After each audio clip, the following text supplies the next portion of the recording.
Hello and welcome to this Eyes of Harmony podcast, the weekly podcast or fortnightly, depending how we're feeling.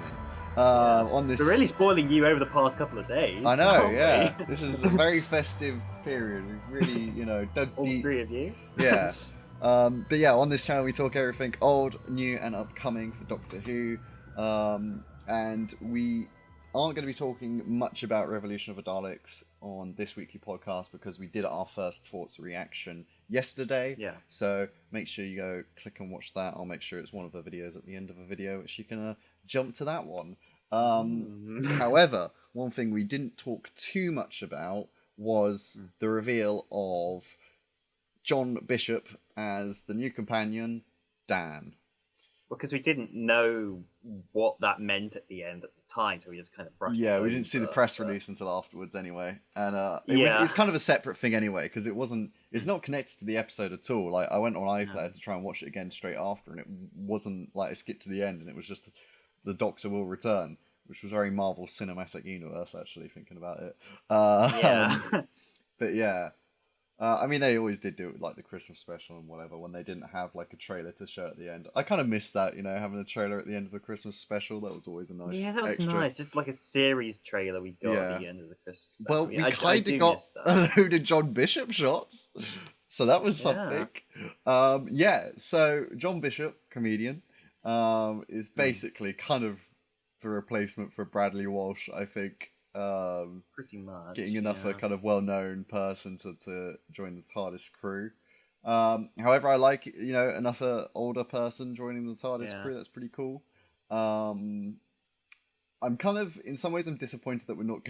Yaz is now still not going to get amples of screen time. So when I was looking on Twitter, there were two reactions. I was mostly seeing was, "Oh God, no!" and why can't we get an all-female TARDIS? Is basically two reactions I was getting. Yeah, I saw a lot of because I remember seeing an article just a couple of weeks ago being like, "Oh, this is going to mark the first ever all-female TARDIS crew." And I'm like, that's not true anymore. Because I mean, it says at the end of the press release that John has already began filming and will make his first appearance when the 13th series starts on BBC One later in 2021. So one, that tells us that he's going to appear in episode 1, and 2, the next series is going to be this year. Hopefully, it sounds like it seems hopeful. Yeah, I mean, at this point, we don't get any more delays. Yeah, I feel at this point they've already filmed at least they filmed November, so November, December. I think you could have filmed like 2.5 episodes in that time, or 2 at least, and that's already a quarter of a series. Because he had Jodie's New Year's message as well, where she appeared in some sort of like location, studio space, yeah. Or something. So that's cool. That I'm glad it's this year. That would be nice. Yeah. I'm guessing they won't have a. Well, maybe they would do a special as well. Who knows whether they'll include that, and we'll get 9 kind of in a period block. Or maybe it'd be 7 and the 8th episode is the special. Yeah, if they do that, which would kind of be sad, but whatever. Yeah. Like, I'm excited. From what we've seen from behind the scenes things so far, there's some interesting stuff, but I'm not going to say anything in case of spoilers. But I'm kind of excited to see what they bring up in the next series. But yeah, so. It's nice. I like enough a kind of mature actor kind of playing. Again, I'm not very familiar with John Bishop generally. I think I've seen him in things, but I couldn't tell you what. Yeah. I got really distracted because the guy who was reading the horoscope, he recently been in Coronation Street about a year ago. He died in that. He went on a crazy gun rampage. He was like an alcoholic. Right. So it was just really... But I couldn't put my finger on where I'd seen him before until I watched it this morning. I was like, that's where he's from. But yeah, I guess another companion from Earth in the modern day. That's that's my only The rest I'm fine with. Just another guy. Yeah, just another... called Dan. You're the regular man. That's it. And Just actually, there was one thing I saw actually just browsing Twitter. Somebody brought up a possibility. What if this Dan was like a pre-Hartnell incarnation of the Doctor? And see, it just yeah, happens to turn out. that's what I was thinking. Because when they said Yeah. introducing John Bishop, I was like, as what? And I was Mm. thinking, he does look quite doctor-ish. Like, you know, I feel like he would have been a good doctor in some ways. Yeah. However, I don't really want them to keep doing pre-Hartnell Doctor stuff. Like, let's It's just just leave going it to turn with... out everybody the Doctor travels with from now on is the Doctor. Yeah, in every one way or companion has another. actually been a future incarnation of the Doctor. Or a past incarnation of the Yeah, Doctor. yeah. And, Even stuff like some of the weird ones. yep. Even Frobisher was the Penguin. Yes. Yeah, from the Sixth Doctor times. It's just everyone in the universe is the Doctor. Like, the Doctor is also every single Dalek. Every single... Except the people who are Clara. Except for Because Clara Clara. is Clara. Yeah, Clara is Clara. So there's only two people in existence. Clara and the Doctor. Oh, and me. There we go. Those three. Written by Stephen Moffat. Nobody dies. It just is a constant regeneration. But so yeah, I mean, I'm glad that it's 2021. I'm super happy about that. I'm glad that that gives me some positivity for this year already. I still get frustrated that it's a year and a half between series, but I mean, at least the 75-minute special somewhat bridged the gap. And I mean, it's unavoidable in this instance. Yeah. Ways. So, although who knows when it would have actually launched if yeah. if I think it would have been like summertime if it had been really? alright. Yeah, because it would have been earlier. I feel, or around the same But time they would with have had more more episodes. to Yeah, film. probably around the same time with more episodes. Then, to be perfectly honest, then. But yeah, so the overnight viewing figures have been released. It did the best on BBC. It got 4.69 million views, which obviously nowadays with iPlayer, you got to all that's in line with most general overnight viewings. The important thing will be those iPlayer figures. Yeah, so it was the most watched thing on BBC One yesterday, which is great. I mean, it was over 1 million more than EastEnders. Emmerdale was at competition at the same time, which also got 4.6 million, and that ran at exactly the same time. So the fact that Doctor Who beat Emmerdale's something that's long running continuous soap without the breaks between the seasons, that's pretty good. Yeah. ITV had higher though, for like the news had 5.5 million, which I mean with coronavirus and everything at the moment, no wonder it's so high. And and it was I guess Coronation Street had 5 million. Something. So Doctor Who was pretty close actually to the highest of the week really, well of the day even. So that's pretty impressive. It shows that people did come back, even though he completely marketed the episode as something that it wasn't. It was fine what the episode was, but just don't market it as Jack's back when it's just kind of the story's not about Jack. Again, it was that alongside other things that I mentioned yesterday is why I'm kind of disappointed by the whole thing. I mean, it wasn't bad by any means. I think we were expecting something that it ended up not being, so it's like, I was expecting, it's like all the photos of a Doctor in the prison gear, and that was over in 15 minutes. It's not even just what the expectations were outside of it, but the expectations of the episodes built up as I mentioned. Like it was building up to something, and just kind of the whole actual event itself was short and dealt with very, very quickly. So it just disappointed both outside and in the show, I guess. But we spoke about that in the other video, so go and watch that one, guys. Not dwindle too long on that. But yeah, good figures, and it was top 10 for free tweets. I think Chibnall was a higher one, Doctor Who was at the top, and I can't remember what the other one was. John Bishop, that was it, I think. So that's pretty good. And Torchwood. Torchwood is on trending somewhere as well. Yeah. Well, people want because they established. Well, because of course they brought up Gwen and established she now has a son as well as a daughter. So. Yeah. Yeah. She had the scooter and the boxing glove. Interesting. I think they will do an episode return, And talking of Torchwood, they've announced Big Finish has announced the 10th Doctor appearing yet again. The 10th Doctor in a Torchwood a Big Finish story with Jack, which was I like the trailer. Sounded pretty cool. Yeah. I always felt like they should have had the Doctor show up in a Torchwood episode. It would have been interesting to see like a grown-up Doctor Who story, like Doctor just that Who once. Darker. Yeah, that would have been interesting. I very much would have been up for that. They still could. I mean, yeah, if they ever like if they ever commit to bringing back Torchwood, although I'd imagine, while they set it up perfectly here to transition into that, I can't help but feel maybe the BBC a bit hesitant after what happened with Class.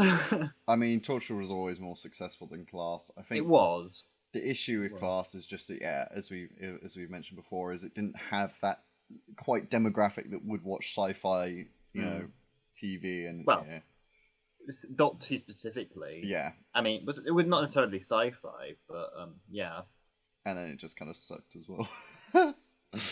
I mean, like I said, it wasn't without its own merits in its way. There were certainly episodes I did enjoy, and there were some cool ideas in there. It's just that overall it was kind of a very misguided product.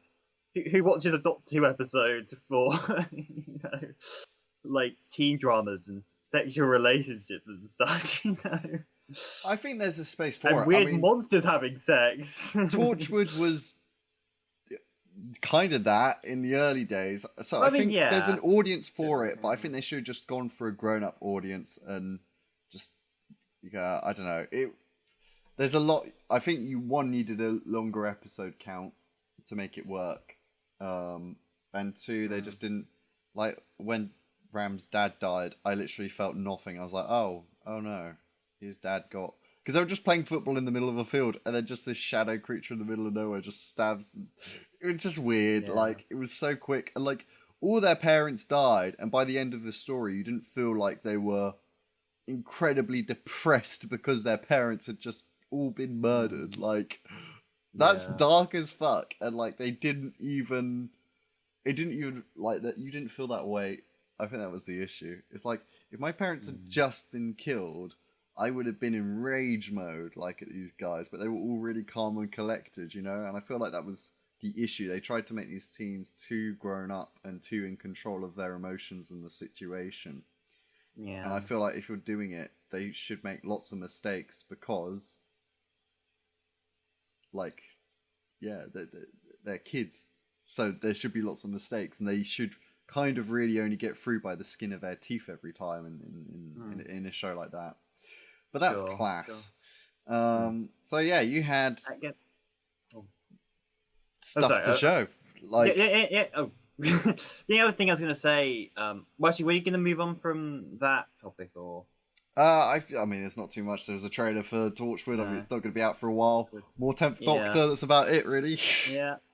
I guess the only other big finished thing to talk about is that Christopher Eccleston's been going kind of on the interview circuit. And what's funny is because I watched that one interview he did with Lorraine, and he couldn't get a word in for most of that. It's just like Lorraine talking out, and Chris was just kind of like, yep. No, but he said about like appearing again on TV only if health freezes over. Well, I think in that was more, would he take on the role full time again rather than Oh, well, yeah. Because she was like, oh, the Doctor can regenerate, so do you think she can regenerate back into... It's like, oh, just Lorraine, stop it. Clearly someone who doesn't know anything about the show. Just, or even like the cringy past behind it and the whole, like, just do some research. It's not that hard to see, like, his struggles during that period of his life. Yeah. The better interview we got was, and I watched like a small segment of this. He had a brief interview on the Big Finish podcast where he talked to Nick Briggs and he talked about some of the writing, and Chris was talking about how easy it was to just step back into the role and how he appreciated that Nick Briggs' writing of him as the character was, well, kind of perfect, he was saying, and and how he was enjoying it, which is, of course, good to hear. That's good to hear with the 60th on the horizon. Yeah, I know. Like literally, I'd be very happy if it was just Chris and 13. Like, I don't really care about having loads of doctors. I just kind of like a multi-doctor story. You know, it's just like Sure. it's just that fun. I mean, I think David Tennant's probably like a fixture on these anniversary ones now, Oh yeah, probably. Especially considering how much he's now crossed over with Jodie Whittaker's Doctor in other media. It's like two are kind of permanently linked at this point. yeah. I mean, and their work on Broadchurch and all that, so they're just That friends too. outside That the too. show. I wonder if anyone else will show up. That would be interesting. Ooh, I Hmm. love how we're getting pretty close to it now. Because they'll have to make it next year. They'll have to film it next year if they want it, you know, in time. Yeah. Or what? They filmed it in the April to come out in November. So it have to be written next year. So they're going to have to start making their plans. Hmm. So it looks like we're probably getting a Chibnall 60th. Yeah. Ooh. Although we'll see. We'll see what that looks like, or whether or not he'll even go for the big like multi-doctor spectacle. I mean, in the classic series, like it wasn't always like a multi-doctor spectacle. It's sometimes just like a slightly special story, Silver or one that Nemesis? kind of links to the past. Like they had, well, Silver Nemesis was one, wasn't it? Question mark. um, so it doesn't necessarily have to be a multi-doctor, although of course that's what the fans will want. But I guess we'll see exactly what they go for with it. Yeah. I'm Be interested. interesting. Yeah. It'd be interesting if nothing else. Yeah. Oh, exciting times. I think, well, Yeah, I know, actually, right? what, Jodie does a series this year, series next year. So she'd potentially, because it's, she was asked if she was going to regenerate in the next season. She's like, I haven't even thought about it. So on, so on, so on. I think she'll do 2 more seasons. I think she'll be the longest running New Who companion. Um, Doctor. well, yeah, sorry, Doctor. And yeah, I think yeah she'll stay for a long time. Like I think she'll do 2 more seasons and then she'll stop. Mainly because one, this season's getting interrupted anyway. Um, so I will be really sad if she leaves after this upcoming season.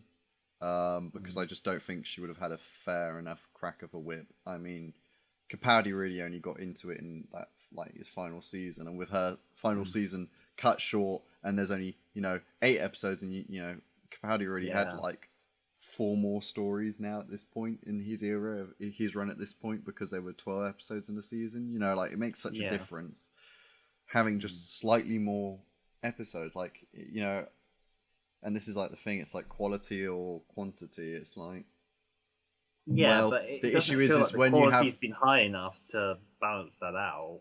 yeah, I that's suppose. the thing. It's like, oh, the quality. It's like sometimes you don't need the really big stories. You can have small ones like The Lodger. And Blink must have been relatively cheap to make. Oh yeah. Like it is a shoestring story. Like there's no special effects, nothing. It's just I cameras, think lighting. all the Doctor Light stories were. I mean, even if you look at something as in conceptually elaborate as Turn Left, like there's a lot of like reused CG models and samey kind of set locations and such. Yeah, It wasn't. There wasn't an as much to it as it might appear on the surface, just because of the smart use of reusing those assets.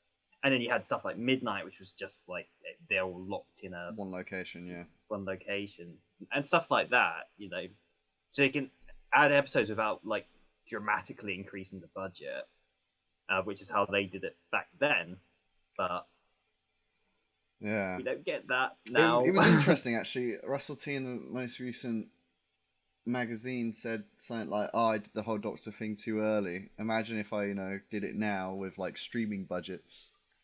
And while I can see his point, I Yeah, would not wish for any of the Doctor Who that we've got to not have existed to get a bigger it's budget one true. now. Like it's what they did is still fantastic stuff. You know, Yeah. I mean, I think if he waited, somebody else probably would have stepped up and done it. yeah. Because there was enough demand for it, but Also, we would have missed the 50th, which would have been sad.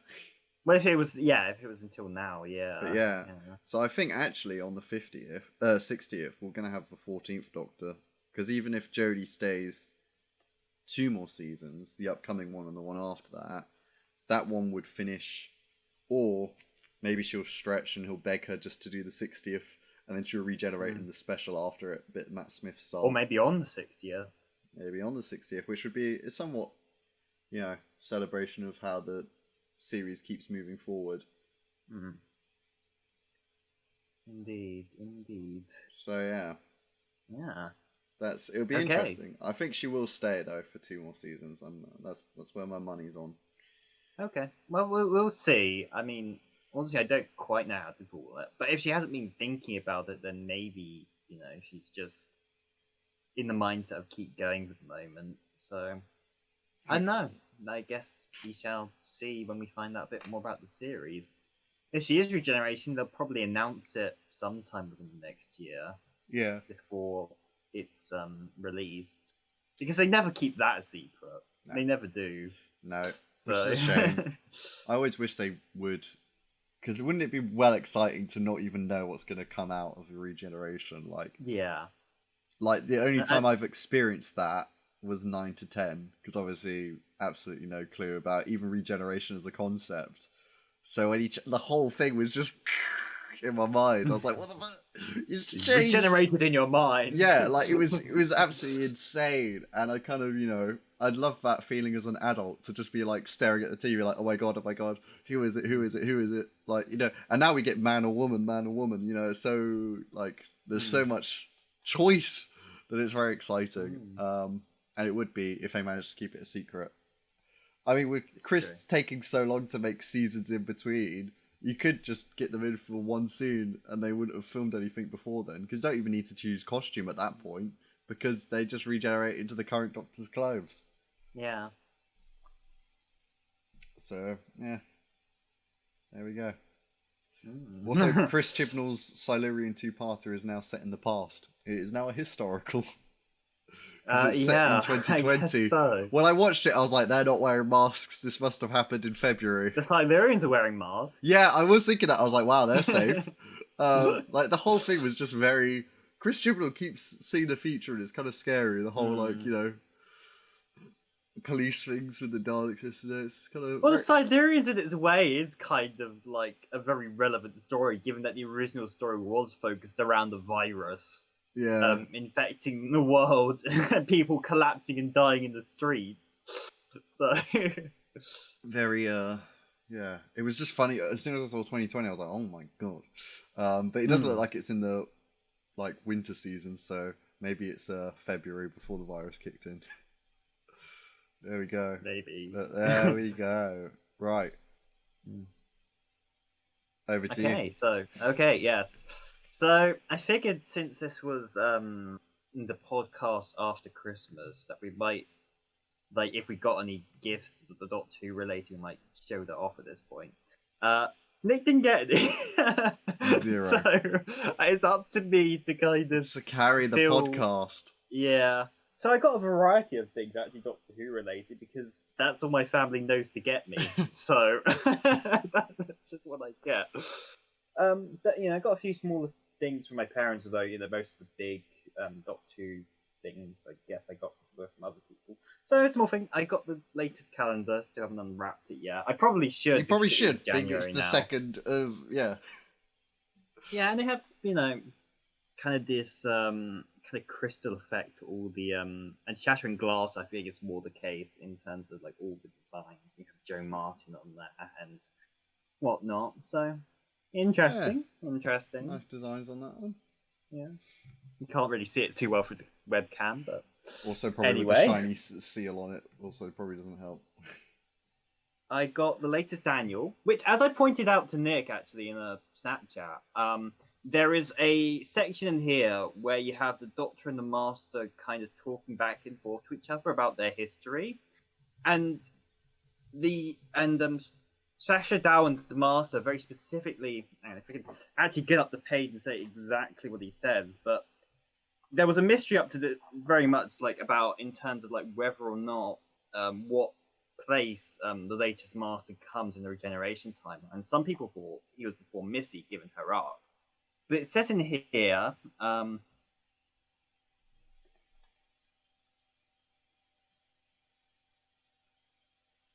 You look quite different the next time I saw you. I quite liked you as Missy. At least you wanted to change to be a better person. She spent too long in your company, Doctor, a mistake I don't intend to repeat.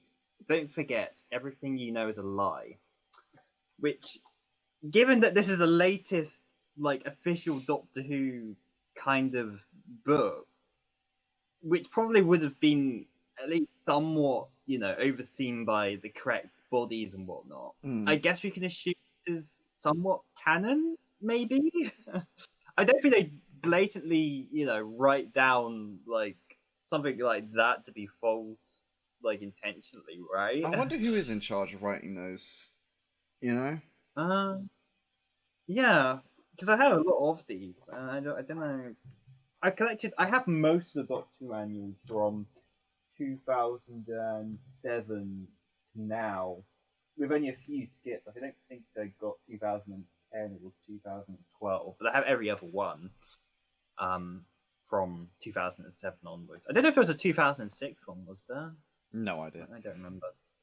But yeah, no idea who wrote these, but I kind of just stuck to collecting them from here on. So, and the other interesting thing about this annual is that they have like a section about Time Lord Victorious, kind of written by Riversong, kind of nice. documenting a lot of the various characters and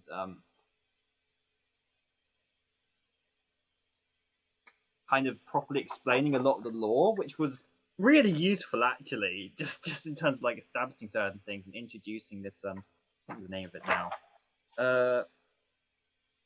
The Cutteroo? The Cutteroo. Oh, the Kothra. I don't know how to pronounce it. Kothra. But yeah, these kind of cloak things, which are Kothra. which are kind of these these ancient. Yeah, the beings of death thing. But yeah, it's interesting. Like there isn't, it's mostly like a kids focused book, of course. But yeah, there were one or two interesting tidbits in there. So yeah. Nice. I guess speaking of kids books. Oh, Doctor 4. This was cute. This was really cute. You kind of have Doctor and Sarah running away from a Dalek that's chasing them, and the Doctor basically set up all of his like escape route things earlier on, like, and went back and went for when he can. So basically, Bill and Ted did.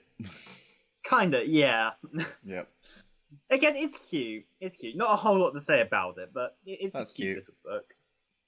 And I guess on the topic of stories, I got this, although I haven't started reading it yet. But I was definitely interested in picking this up actually myself, since it's a variety of different stories from a variety of different Doctors. And so which kind one's of written in a vaguely target novel style thing. Target novel style, I guess. Just leave it at that. So a variety of art. So is it made up stories or? These are new stories. Originals. Yeah, all right. Okay. This was the one that kind of I think this was the one that was the controversy where Gareth Roberts got kicked off of it because of the whole transphobic thing. Oh, right. Okay. Yikes. If you remember that controversy. That was the book he got kicked out of this one. Oh, okay. So you got somebody else to write it. You actually have a story. Oh yeah, and the other thing was that because you have Terrence Dick wrote a story for this as well before his passing. But you also got stories from Matthew Waterhouse, Colin Baker, Mike Tucker, and various other authors that have written. Some of them I remember from like various other novels I've wrote. But yeah. Interesting stuff. Cool. So yeah, on to the next thing. These two were from my aunt. So I got a little Lego Jodie replica, replica Lego, because I don't think it's official. No, but, that's not an official, but that's cool. No, yeah, it's cool. It looks really nice. Fits the part well. Nice And it's got like a. I don't know if you can see. Yeah, I don't know if it will focus properly, but there's a little TARDIS key at the side there. Oh, cool. Oh yeah, I see it. Yeah. It won't focus on the base. but yeah, that's nice. It's cute. And I got a Dalek mask, so when I go out, I can protect Doctor Who yes. everywhere. And then finally, the stuff which Nick got me, which are two Big Finish audios. So this is the only one I've listened to thus far. The only thing I'd say about this one so far is that it's called, like, I think I mentioned this about one of the 10th Doctor audio novels. Is that you kind of have a reversible cover, so kind of by default it comes with this kind of Jodie Whittaker kind of modern day title thing, but they've continued to do this reversible thing where they have kind of the old logos and such, which always think is really cool. Yeah. I'll definitely get round to listening to this one soon. And then this one, which is, of course, an entry in the Time Lord Victorious sub-series, which I didn't need to say, given that I've already talked about Time Lord Victorious earlier, god damn it. But this is an interesting read. It's kind of a little bit like Defender of the read. Listen, kind of akin to Defender of the Daleks. It kind of starts with the Dalek strategist kind of coming for the Doctor's help. Although there's no Emperor in this. The Emperor does not feature. There is another leader. But basically, there is, I guess, as a brief initial premise, is that the Daleks after the Doctor's help because time is going weird and there's this planet that should be barren and completely void of life, which is now a bustling civilization. And the Daleks, and there's like kind of time is kind of being messed up, and the Daleks kind of come to the Doctor to help with that. And there are various reasons, for this, as you hear as you listening to the story. This is actually the first part of an arc, it appears, because like it kind of ends without the full plot being concluded. So I'm guessing it's what's the next one? It's probably continued in Mutually Assured Destruction. I imagine. Yeah, that's the one. I did look to get it, but it wasn't released until I think yesterday. Or soon. Something like that. Yeah. Yeah. But that's for the best because, again, that's part 2, I think, of this story. Yeah. Where stuff happens here. But yeah, this was an interesting listen. Definitely an interesting listen. It's good to have more of the strategist. And you get unlike the Daleks TV series and Defender of the Daleks, there are actually more Daleks here. Like, you get a bit more of the executioner and the scientist Dalek as well. So you get to see more Daleks varieties. And there are some cool concepts in here. The plot is maybe... I mean, when you kind of hear the kind of what's going on the planet, you kind of figure kind of where it's going. But it's still a fun listen, so... Nice. It's good. Cool. So yeah, that's all I can say about these. But I guess as far as other Christmas things, we got a VR kit.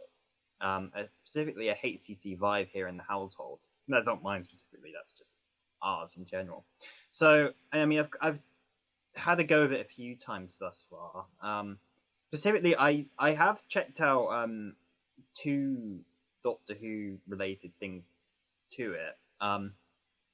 I experienced the free 15-minute Doctor Who The Runaway, which was kind of fun. It's one that mostly requires you kind of stand there and like I said, it's more of an experience, so you don't really have a whole lot of specific interaction. Like you do like get the sonic screwdriver and like scan a few things and you maneuver the TARDIS about for a little bit, but you're mostly just watching a lot of these kind of events happening. The Doctor is very cartoony in this one as well. I kind of like the art style actually more than I guess we'll get when we get to the next game. We'll talk about that a bit. But it's kind of a nice style. Although it was initially since I think this was the first proper VR game, kind of game I guess that I played. It was kind of unnerving having a kind of wander. And initially, right when the game started, I was standing in the position to where she started, so I was like literally in a model when the whole thing started. Oh, it's wow. just like oh god, and then she stepped backwards. And then, that was a bit of a freak out. But basically, she's more or less gotten this like cute orb creature in the TARDIS, which is kind of like an unstable bomb thing that Nice. like if it gets set off, it will explode and destroy us all. So kind of your mission is getting that thing back to its homeworld alongside the Doctor, by maneuvering the TARDIS and scanning stuff with the sonic and whatnot while you're being chased down by this force. It was like I said, it's an interesting 15-minute experience. There's not a whole lot to it, but for free kind of VR, I guess test bed if you want to call it that. It was it was nice. I have tried a bit of .2 Edge of Time as well, which is the paid for full game. Although we are currently subscribed to a trial of some VR service, so I actually kind of got it for free. But and yeah, so far, I mean, it's a bit more because you actually have to move in this one. And initially, because like I wasn't, it doesn't give you a proper like control tutorial initially. So like I went to move on the left stick, and then it did the kind of a normal video game moving motion, kind of where you kind of Oh, sideways moving properly. rather than. But that's quite nauseating in a VR environment, and generally a lot of VR games are better when you use the kind of more aim and this is where I want to stand kind of thing. And thankfully, the game does give you that option. It's actually the second control buttons that let you do that. But like initially, I was completely thrown off because of that. You don't really get to see Doctor much in this one, although you kind of see her head projected in a hologram. And as I kind of implied, they tried to go for a more realistic look for her head in this one, and it looks weird. So I actually prefer the cartoonish one that they did in the other game. But yeah, it's interesting. It's a lot more. You're solving puzzles and trying to. So the first thing they ask you to do is to try and find like the digits to open a safe, and you have to go about kind of opening drawers and flipping over pictures in order to try and find 4 digits, 4 kind of important digits in order to find out exactly how to open the safe. Which in a way, which it's kind of cool that you actually get to kind of feel like you're doing this kind of .2 solving this mystery thing in itself. Although in that instance, both of the numbers were at the back of photographs, which maybe you could have done it. Yeah, maybe you could have mixed it up a bit, had a photograph and then something else or something. But it's fine.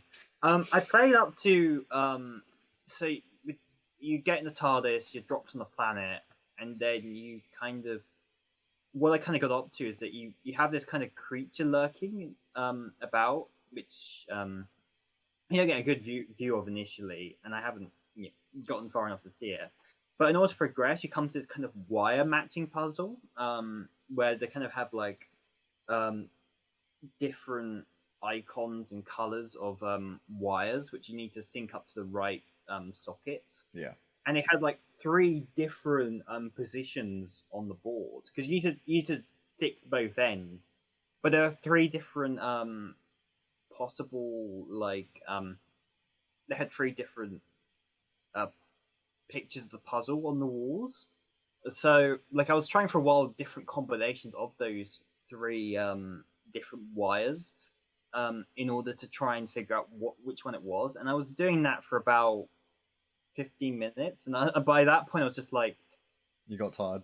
I'm going around in circles. It's 9 o'clock in the evening. I think I'm gonna stop for now. I haven't gone back to it so far, mainly because I don't want to set off my nausea because I've had stomach issues the last few days. So do you think it was related or just coincidence? No. What set off my stomach things was specifically was the chilies, and I was having the ghost chilies. It was. Well, it's not because I can't handle the spice. It's because we're thinking it's some bacterial in the final thing. The audience doesn't want to know that. Yeah. Well, I think the last thing I note is 50 years ago today was the introduction of the Master to the universe, which is very cool. Nice. It's kind of crazy that was like 9 years into Doctor Who. To as the Master. Yeah. And Casey Manning as Joe also made her first appearance. So that's all lovely. But yeah, I think that wraps it up. It was a lot longer than I thought it was going to be, this podcast, but there we go. Yeah, sorry. You rambled on for too long about your Christmas. No, Christmas was a week ago now. Oh, live in the past, mate. It's 21 now. You know, get in the future. It's nicer here. You know, there's a vaccine and stuff. Just not being administered. It's just sitting in a fridge for some reason. But who knows? I don't know why it's January 4th, but that's another thing. Like, if it's ready, like it's been cleared, just start. Just do it, please. But yeah, there we go. Yeah. What do you think of John Bishop and Dan the regular man coming into the TARDIS? What did you get for Christmas? What did you get for Christmas? Only Doctor Who related. I don't want to know about your socks or your Lynx Africa. So Hey, I got Link's. I got Lynx Africa as well. It's the classic. Link's Collision. I got Link's Collision. Damn, whoever got you that is thinking out the box. Crazy. I know, right? To be honest, I kind of like getting it now because it means I don't have to spend my money on toiletries. It always sucks like having to spend your money on things that you don't want to spend money on. So when you get it as a present, you're like, yes, didn't have to spend a penny. So yeah. But there we go. Thank you very much for listening, guys. We'll see you soonish. Bye. Who knows? Bye.